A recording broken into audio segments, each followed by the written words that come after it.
You still writing with those dinosaur pens? Oliver barked across the glass conference table, a stupid little smirk curling his lips like he just made the joke of the century. Half the room chuckled nervously.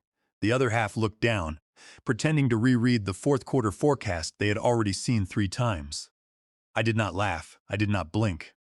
I just kept my hand flat on my leather-bound compliance binder that I had been updating by hand for 29 years and waited. The new vice president of operations, all 29 smug years of him, leaned back like he was settling into a throne made of other people's experience. We are not in the Stone Age anymore, folks. It is time to digitize, streamline, automate. He tapped his shiny new tablet like it held the keys to absolute salvation. No offense, Julian, but your scribbles belong in a museum. He actually air-quoted the word scribbles. Here is the part where I am supposed to snap back, right? Maybe launch into a lengthy monologue about how my scribbles once prevented a massive federal lawsuit from our Munich partner. But I did not. I had learned long ago that in rooms like this, silence cuts significantly deeper. So, I just smiled, tight, polite, hollow, and stood up. I slid the binder closed. It was worn leather, with faded tab dividers and a faint ink smudge on the corner from a Panic Thursday back in the late 90s, and on the spine, a single label in all caps. Do not remove. Oliver did not ask what was in it. He just watched as I walked it slow, steady down to the archives room. Top shelf, locked cabinet, keycard access only. I placed it there like an old priest shelving a piece of sacred scripture. Then I walked back upstairs, cleared my desk, and left before the lunch hour even began.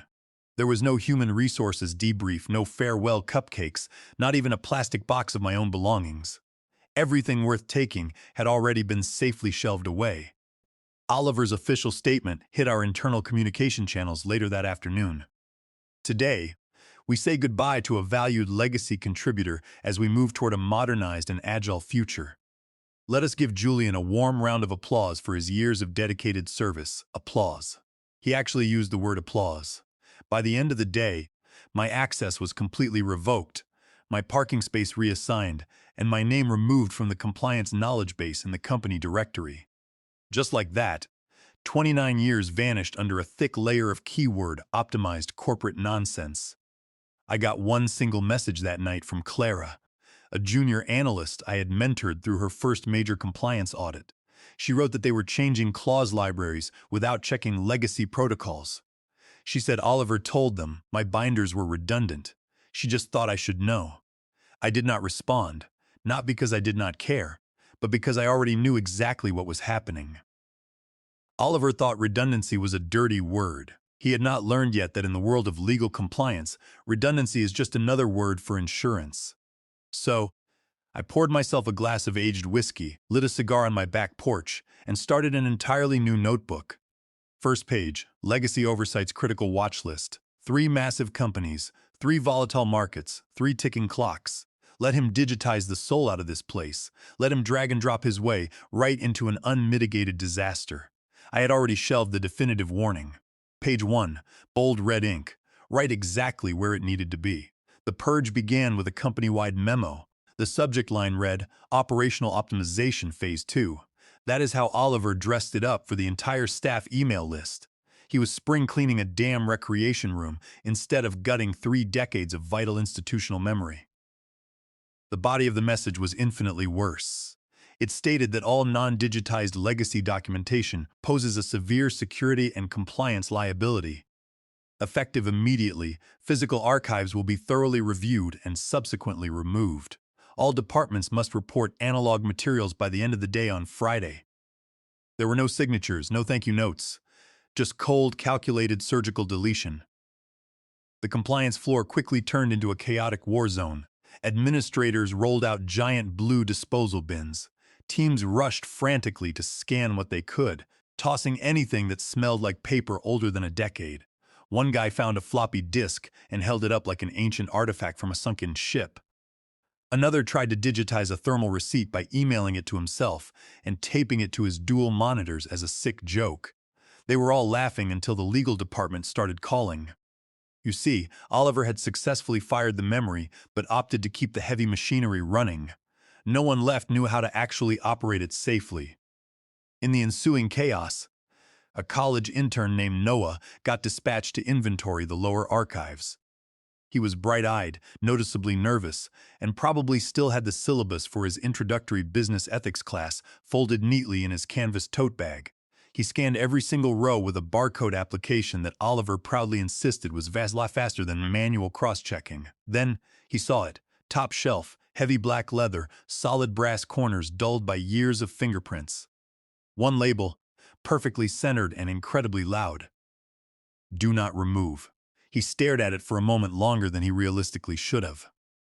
He scanned the barcode affixed to the metal cabinet, hesitated with his shaking hand hovering over the binder spine, and backed away slowly. He did not log it, and he absolutely did not touch it. Later, when Oliver asked if the physical archives were fully processed and cleared, Noah lied directly to his face and said yes.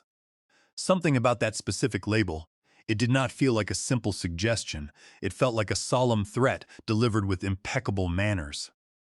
Meanwhile, I got another email, this time from a junior corporate lawyer named Ethan, a smart kid with way too many browser tabs open and a distinct tendency to whisper whenever he felt cornered or nervous.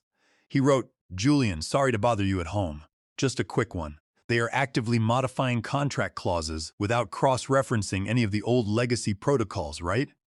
That is bad, right?"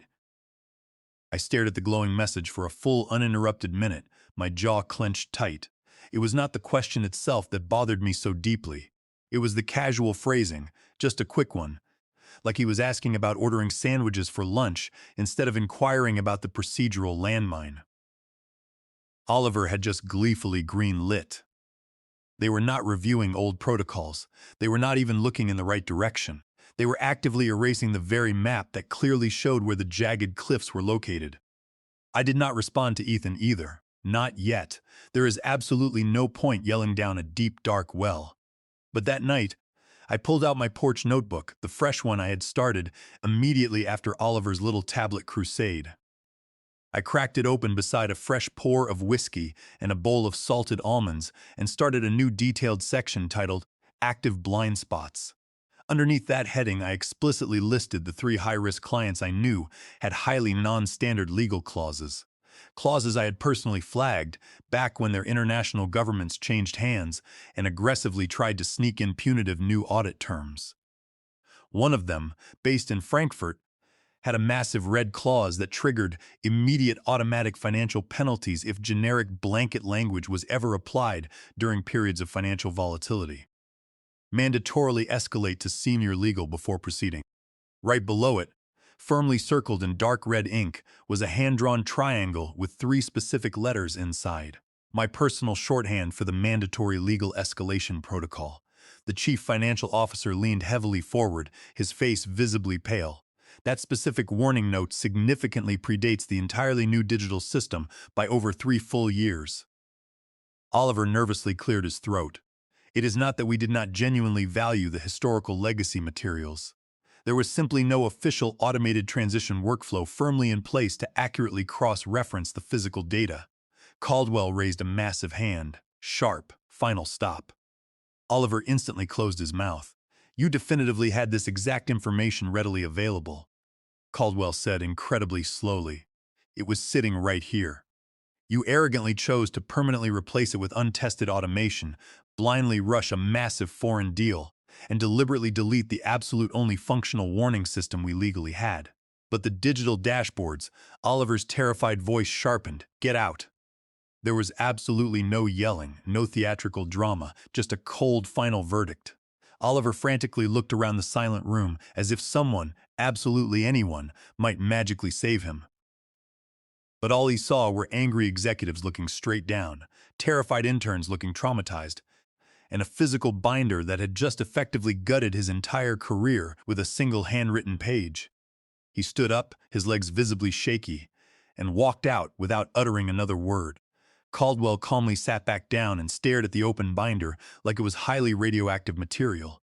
He then turned to the chief financial officer. "Find out exactly what else is hidden in here." The officer nodded very slowly, already gently pulling the heavy binder toward himself, like it was a vital medical defibrillator for the company's severely damaged reputation. Over in the far corner, Silas quietly whispered to Noah, He handwrote all of that by himself. No one actually answered him, but they all instantly knew exactly who he was talking about. I had not been gone that long at all, but my forced absence had just catastrophically cashed out $65 million in pure, unadulterated regret, and they had only read the very first page. It was exactly 6 minutes past 7 on a chilly Tuesday morning when my personal phone suddenly lit up, the glass screen still covered with stray cat hair from Rufus, clumsily knocking it off the wooden nightstand. I deliberately let it ring twice before finally answering. There was no number saved in my contacts, just pure instinct. "Hello," I said calmly. The voice on the other end was female, tight, and highly practiced. It was the chief executive officer's personal assistant. I instantly remembered her. She always wore incredibly sharp red heels that loudly clicked against the floor like dangerous warning shots. "Good morning, Julian. Mr. Caldwell would very much like to meet with you immediately. He specifically asked me to deliver that message exactly like that it was." I did not bother to ask why. I did not ask how he miraculously got my unlisted personal number. I simply said, "I will be there in exactly 1 hour." I absolutely did not wear a corporate suit. I deliberately wore the exact same faded navy cardigan I used to consistently wear during stressful quarterly legal audits. The specific one, with permanent blue ink stains along the left sleeve where my favorite fountain pen always leaked during high-pressure meetings. I figured the corporate ghosts deserved to see me properly dressed for the absolute funeral they foolishly started. When I confidently walked through the massive glass lobby, countless heads turned. Some employees whispered loudly. One guy standing near the reception desk forcefully nudged his coworker and muttered, "That is him." They did not actually say my name, but they genuinely did not have to do so. I did not stop walking. The assistant met me directly at the executive elevator. There was absolutely no friendly small talk. She just rapidly pressed the glowing button for the top executive floor, her hands tightly clasped in front of her, like she was silently praying with her white knuckles. As we stepped off the quiet elevator, I saw the chief financial officer nervously standing in the hallway, tightly holding my leather binder like it was dangerously made of pure weaponized plutonium. He cautiously started to speak, then just nodded his head silently. That was more than enough. Caldwell's massive office door was left wide open. "Julian," he said quietly, gesturing toward the empty seat directly across from him. There was absolutely no massive desk between us, just a small round table, 2 comfortable chairs, and a sleek silver thermos of dark black coffee already poured into 2 matching ceramic mugs. Mine surprisingly had a bright yellow post-it note stuck to the handle that clearly read, "Absolutely no cream. Precisely 2 sugars." He had somehow remembered, or someone else had. I calmly sat down. He stared at me intently for a very long moment, not angrily calculating, just genuinely looking. "I really should have read it," he finally said, breaking the silence. "When you purposely left the binder, page 1 was sitting right there waiting for us." I did not blink. "You were absolutely not supposed to read it." He slowly tilted his large head. "No?" I took a slow sip of the dark coffee. It was still incredibly hot and comfortably bitter. "It was explicitly written for him," I said firmly. "Oliver, that is exactly what made it so incredibly dangerous. I deliberately left it so he would either have to read it or arrogantly ignore it. Both distinct paths had severe, undeniable consequences." Caldwell nodded very slowly, like he was not entirely sure if he just heard a prophetic warning or a calculated confession. "I did not bring you back here for mere theatrics," he said, his tone dropping significantly lower now. "I brought you back here to ask exactly what it will take to permanently fix this massive legal disaster." I leaned comfortably back in my chair, my legs casually crossed, my notebook already firmly in hand.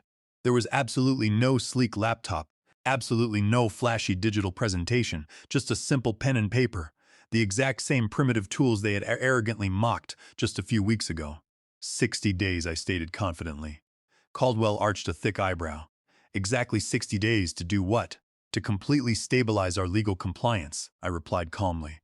"To rigorously rebuild the hybrid oversight systems, to enforce mandatory manual cross-checks on all legacy clients, to fully restore the physical archive procedures, to aggressively retrain the entire legal department on trigger clause handling, and to forcefully install red flag audits in the finance department long before the very next deal cycle begins.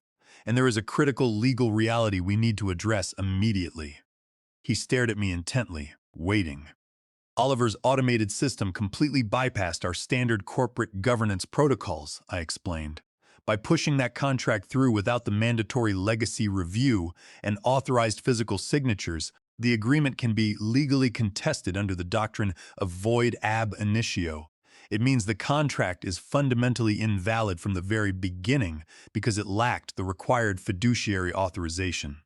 Furthermore, by recklessly ignoring the established risk warnings, Oliver committed a severe breach of fiduciary duty.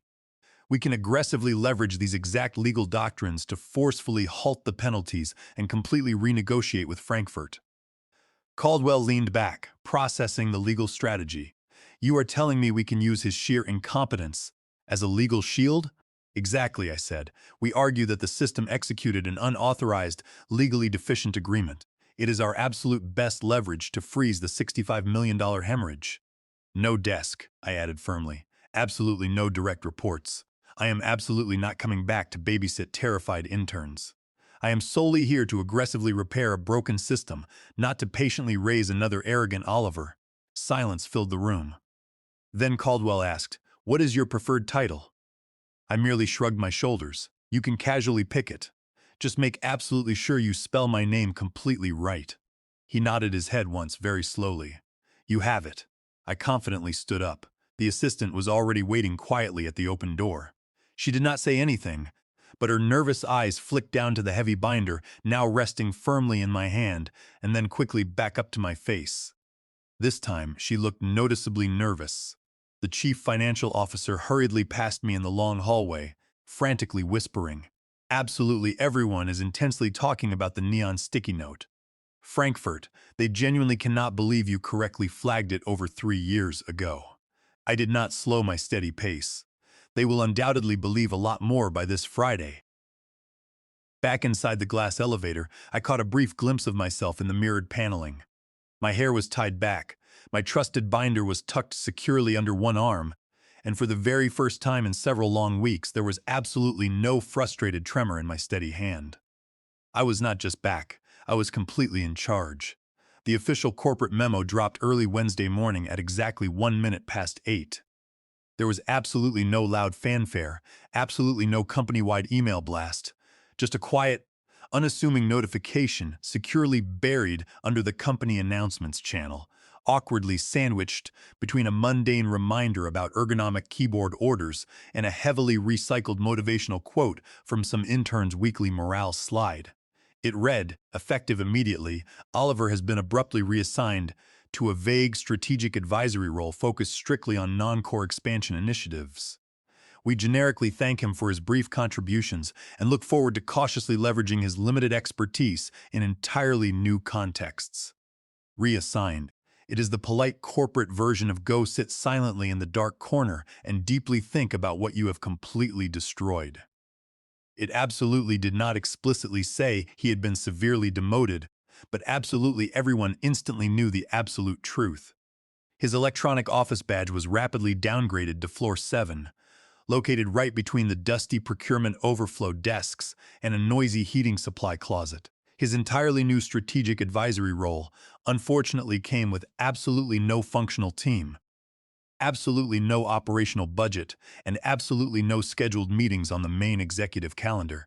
The popular rumor was that the absolute only thing he had been strictly asked to advise on was exactly how not to ever handle legal compliance again. Exactly 10 minutes after that pathetic memo dropped, the very next one swiftly followed. Please join us in warmly welcoming back Julian as the Special Executive Advisor to the Chief Executive Officer. Julian will be personally overseeing our total compliance restructuring, our legacy systems integrity, and all critical risk filtration protocols strictly moving forward. There were absolutely no flashy emojis, absolutely no unnecessary flair, just cold, hard facts. And yet that specific line, Special Executive Advisor to the Chief Executive Officer, landed heavily on the corporate floor like a judge's final gavel. It was not merely a new job title. It was a definitive, undeniable verdict. I absolutely did not make a grandiose speech. I absolutely did not post a celebratory photo online. I simply showed up, exactly 9 o'clock sharp. I walked straight into the main boardroom with a heavy binder firmly in my right hand. It was the exact same black leather binder, the exact same red ink, the exact same neon sticky notes, and the exact same undeniable aura of "I told you so." Although I never actually said the specific words aloud, I truly did not ever need to do so. When I confidently walked into that room, absolutely no one dared to laugh. There were absolutely no more stupid jokes about dinosaur handwriting. There were absolutely no more arrogant questions about when we were blindly switching fully to the cloud network. The exact same people who once mockingly called my handwritten notes entirely redundant now leaned eagerly forward like obedient school children's every single time I slowly turned a crisp page. During my very first meeting back, I calmly slid a thick packet directly across the glass table. It was entirely hand-annotated with exhaustive line-by-line clause notes for every single legacy client, completely flagged in our massive backlog. Half the silent room did not even know exactly how to correctly react. The other half looked visibly, profoundly relieved because for the very first time in several agonizing weeks, someone finally had a definitive answer that absolutely did not come out of a broken digital dashboard. My very first executive act was incredibly swift. The hybrid compliance system was instantly and permanently reinstated. All critical financial deals now strictly required a mandatory dual path review. This included standard digital filters, deeply paired with exhaustive manual cross-checks. It was absolutely not optional. It was absolutely not a legacy courtesy.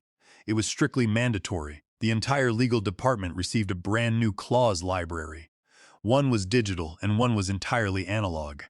Heavy hard copies were permanently assigned to secured floor cabinets. They were rigorously tracked and constantly audited. If you actively wanted access to any risk flag clients, you absolutely had to read both versions thoroughly. The aggressive tech department got incredibly mad. They loudly complained that it was highly inefficient and slow. I calmly reminded them that I was currently busy aggressively stopping the bleeding of $65 million that they had carelessly caused over a single weekend. They got incredibly quiet immediately after that. It was. The finance department did not complain at all. They had been actively burning alive in the toxic aftermath and were overwhelmingly happy to see me confidently walk in, firmly holding a massive fire extinguisher. The chief financial officer personally stopped by my desk just to sincerely say thank you. He looked exactly like a terrified man who had just been miraculously handed a working parachute while in mid-freefall. As for Caldwell, he absolutely never tried to micromanage me, not ever again.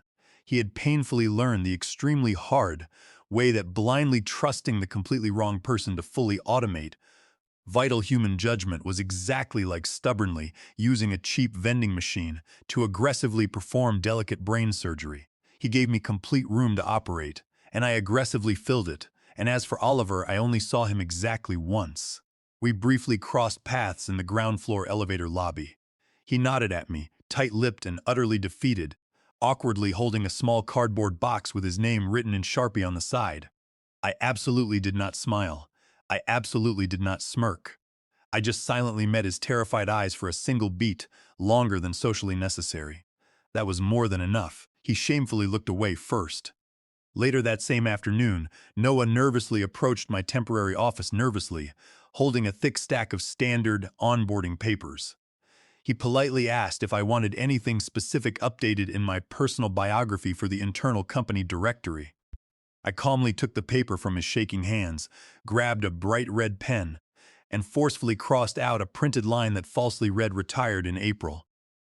Then I deliberately wrote underneath it in bold letters, reinstated strictly on my own uncompromising terms. The long hallway right outside my office door stayed unusually, respectfully quiet for the entire rest of that week. People intentionally walked significantly softer, and they always spoke in highly hushed tones, exactly like they were absolutely terrified of accidentally waking a sleeping dragon they had foolishly failed to respect the very first time around. And absolutely everywhere I went, to every single meeting, to every single audit, to every single strategy session, I constantly carried the black leather binder. Absolutely nobody ever laughed. The final news quietly hit the internal company feed at exactly 16 minutes past 6 on a dreary, gray Tuesday morning that absolutely no one would ever remember except for one highly specific headline. Resignation announcement. Oliver, strategic advisor. There was absolutely no corporate spin, absolutely no manufactured quote, absolutely no heartfelt farewell message. There was just a cold timestamp and a single definitive sentence. He was permanently gone. There was not even a generic thank you for your dedicated service attached to it. And that incredibly heavy silence, that was the true applause. A very few subtle smirks were quietly passed around the internal chat channels, safely buried under seemingly harmless animated GIFs, but absolutely no one ever dared to say his specific name aloud. Not ever anymore. Oliver had rapidly become something situated directly between a tragic cautionary tale and a terrifying corporate case study, nervously whispered about over quiet lunches, exactly like a foolish ghost walking in expensive dress shoes. The quiet resignation barely made any ripples at all, but the leadership summit that followed made absolute waves. Caldwell had officially opened the highly anticipated annual leadership summit in downtown Chicago with his usual commanding presence, his large hands tightly clasped firmly behind his broad back like a wise monk who had once foolishly believed in digital efficiency over seasoned human experience. This time, however, he absolutely did not talk about aggressive growth forecasts or synergistic platform integrations. He solemnly told a quiet, powerful story. There were absolutely no specific names used, absolutely no aggressive finger-pointing, just a quiet, resonant parable about exactly how sometimes modern companies dangerously confuse rapid motion for actual meaningful progress. There was a foolish time, he said, his deep voice carrying clearly through the massive glass atrium, when we arrogantly believed absolutely everything. Analog was entirely obsolete. We wrongly assumed that sheer speed was worth significantly more than institutional memory. We thought that simply being new automatically meant being better. He deliberately let that heavy statement sit in the completely silent room. Then, we miraculously found a single physical binder resting on a dusty shelf. Page 1 literally contained absolutely everything we had foolishly forgotten, not because it was accidentally lost, but precisely because we never even bothered to ask exactly where it was safely filed. The massive room fell incredibly still. Someone in the back row nervously clicked a ballpoint pen. Caldwell smiled. Just a very little bit. Sometimes, he firmly stated, the absolute most modern, effective solution is simply actively listening before recklessly deleting. Applause. Real, thunderous applause this time. And when it finally died down, I calmly walked up onto the main stage, slow and steady, with a heavy binder firmly in hand. It was absolutely not the old battered one. This was a brand new one, clean, matte gray, and imposing. My distinct handwriting was still incredibly neat and precise after all these long years, patiently waiting just inside the cover. Caldwell graciously accepted it without saying a single word. He slowly opened it to the very first crisp page.